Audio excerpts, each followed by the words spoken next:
បានកំខាំតែព្រោះមានពុកតើកម្លាំងចិត្តពេលកូនជួបតុងពុកសាក់ស្មាយស្មងប្រពន្ធតែជួយស្រា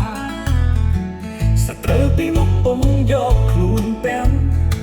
ប្រយុទ្ធទៅតាំងសត្រូវមុខក្រោយ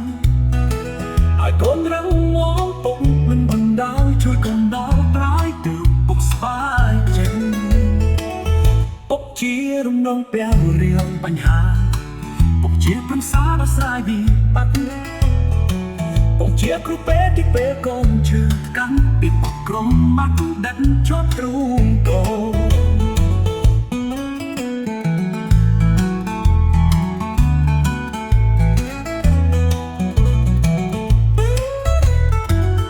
ជាម្ចាស់សងចាស់សន្តិកូនពុកទុកព្រៀបចាំចាយស្មៃពុកជាបិតាស្ទភាពដឹកដីតែចូលគិតដីស្បៃខែរាសត្រូវពីមុខពុំយកខ្លួនពាំងប្រយុទ្ធទៅតាំងសត្រូវមុខក្រោយហើយកូនរឹងមាំពុកមិនបណ្ដោយជួយកូនដល់ត្រាយទៅពុកស្បាយចិត្តជារំដងពេលរៀលបញ្ហា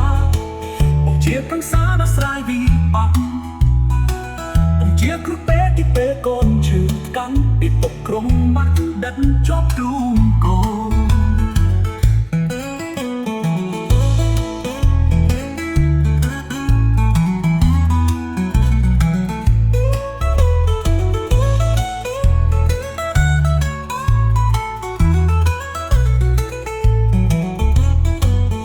ជាម្ចាស់សងចាស់សន្តិ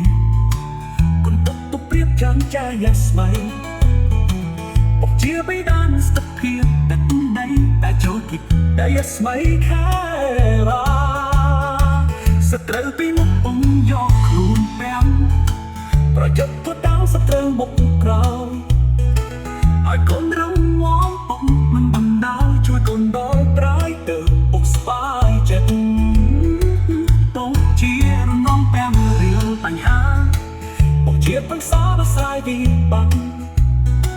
ពុកជាគ្រូពេទ្យទីពេលកូនជឿកាន់ពីពុកគ្រូម៉ាក់ដាច់ជាប់ទ្រូងកូន